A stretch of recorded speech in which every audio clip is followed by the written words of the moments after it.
किसान भाइयों को नमस्कार। मैं राहुल बायोटेक सीड्स, कमालगंज, फर्रुखाबाद। मैं आज अपने किसान भाइयों को विषाणु वायरस के बारे में पूर्ण जानकारी दूंगा कि जो वायरस होते हैं आलू में, ये हमारे किसान भाई की जो फसल होती है उसमें कैसे नुकसान पहुंचाते हैं।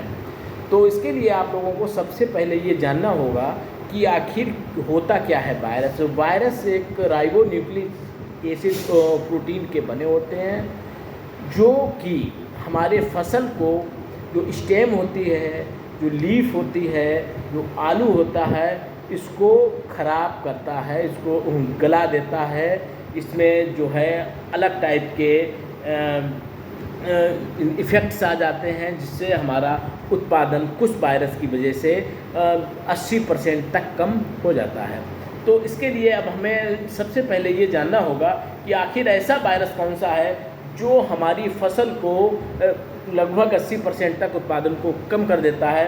तो सबसे पहले ये वायरस होता है पोटैटो लीफ रोल वायरस। वो होता है, इस जो है वायरस के पत्ते ऐसे हो जाते हैं, बिल्कुल बिंठा टाइप के हो जाते हैं, जो कि हमारी फसल को बिल्कुल नष्ट कर देता है।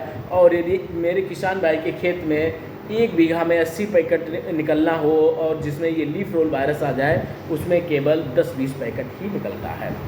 अच्छा, ये तो रहा कि किसान भाई जो दूर से जो विषाणु है, वायरस है, उनको आइडेंटिफाई कर लेता है। बट कुछ वायरस ऐसे होते हैं जो किसान अपने नेकेड आई से रिकॉग्नाइज नहीं कर पाता है। वो वायरस जो है वो 20 से 30% मेरे जो किसान की फसल होती है उसको उत्पादन को नष्ट करते हैं। वायरस काफ़ी प्रकार के होते हैं। वायरस ए है, वायरस एक्स है, वायरस वाई है, लीफ रोल वायरस है, मोजेक वायरस है, X+Y है, ठीक है ना। तो इस प्रकार के वायरस हैं। अच्छा, जो वायरस ए होता है, जो वायरस वाई है, वायरस एम है, ये लगभग जो है आपके 20 से 30% अप्रॉक्स उत्पादन को कम करते हैं। और इसकी जो लीफ होती हैं हरे कलर की, इसमें हल्की हल्की पीली पीली लाइनें टाइप की आ जाती हैं, जिससे किसान को अपनी फसल तो ऐसा लगता है कि स्वस्थ है, लेकिन उसमें वायरस ए या वायरस वाई या वायरस एम होता है, और जिससे किसान भाई को 20 से 30% का नुकसान उठाना पड़ता है। तो आपको यदि वायरस फ्री सीड चाहिए और या आपको रोग मुक्त सीड चाहिए, या जिसमें इम्यून सिस्टम बहुत स्ट्रांग हो, तो आप एरोपोनिक तकनीकी द्वारा जो आलू उत्पादन होता है वहाँ से आप लोग आलू का बीज ले सकते हैं। होता क्या है, वायरस हमेशा मिट्टी से आता है।